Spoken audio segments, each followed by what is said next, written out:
Remove the steering wheel. While I have the steering wheel off, I'm going to install a new turn signal dimmer switch. I have an ongoing problem with my high beams not working. This switch is going to be the next item. Before you begin this job, you should unhook your battery. Take the negative cable off is usually the best idea. To start with, you have to remove your horn button. Now, on certain years, this car is a 1984. On certain years, you twist this and it pops out. On a 1984, you just kind of get your fingers underneath it, give it a little wiggle, just like that. Connected on the back side is a wire that you need to unplug. And this horn button comes right off. We'll set that aside. Once you get your horn button off, down inside,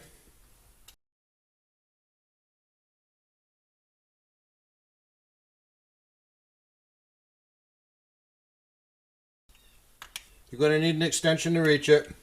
Is a 27mm nut, 27mm socket, and you reach down in here, and you need to either have someone hold this. Don't just use your steering wheel lock because you'll break your steering wheel lock. Have someone hold the wheel, or what I've read online is that people will take like a stick and they'll cushion it so they don't do damage, and they'll stuff it underneath their dash and they'll pry this way while they go this way. I'm going to try an impact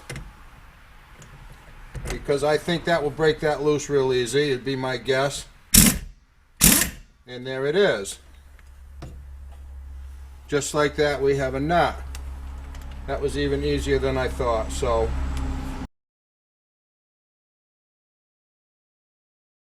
before you pull your wheel off, you need to mark down inside here so that when you put it back on, you get it lined up the same way. Otherwise, you're going to go down the road and your wheel will be crooked. So make sure that you do this. I have a big fat washer in there. I'm going to go get one of my little magnets. Reach down in there with a magnet. We come out with our washer. It's a little bit of a bent washer, which is made to put tension on that. What I'm going to do here is I'm going to pull out this steering wheel just a little bit. Not off the shaft just yet. I'm pulling it out kind of flush.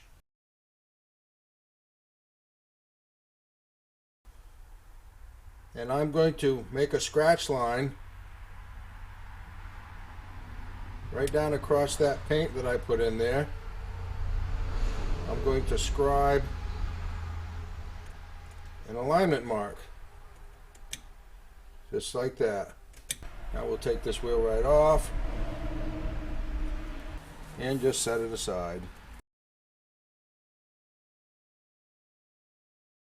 In order to replace your turn signal switch, you have to remove this housing. So there are 8 screws, 2, 4, and 2, that have to be removed in order to pull this housing.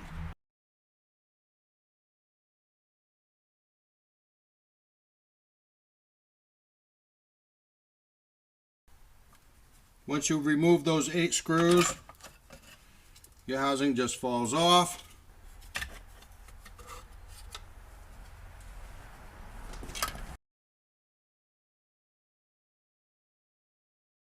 Now that you have your covers off, we have 2 screws here and here that have to be removed in order to pull this switch.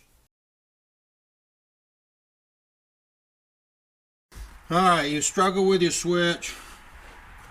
You twist it out sideways, and there it is.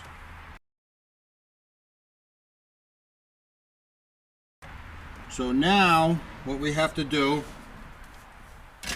is follow these wires underneath and unplug them where they go.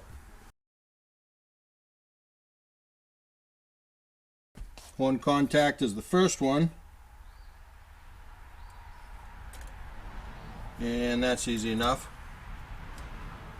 We'll plug that right back in right now before I forget. I had a bit of a struggle running my wires underneath as much as anything. I ended up popping my light switch out in order to rewire the back of it.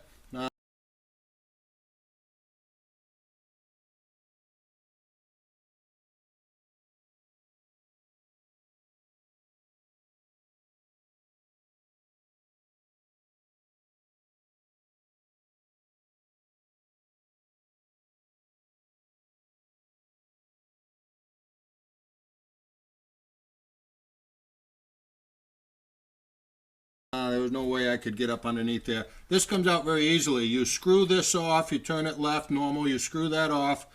There's a little inner plate, you screw that plate off and the switch pops right down. Then you can work it out, you can drop it down here and you can swap those wires pretty easily. When I put it back together, I sanded lightly on this ground wire and put it underneath where it belongs with just a little bit of dielectric compound. I cleaned up this contact for my horn, and once again a little bit of dielectric grease. Let's get my flashlight. We have my scribe marks right in there. We want to make sure that scribe marks line up when we put back together.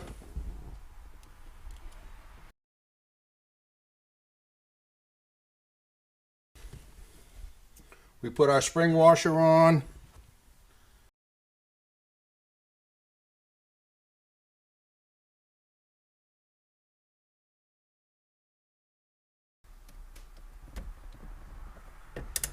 Once again, don't use your ignition lock to hold the wheel. Oh, there was our click right there. We're at 36 pound-foot. So we're all golden on that.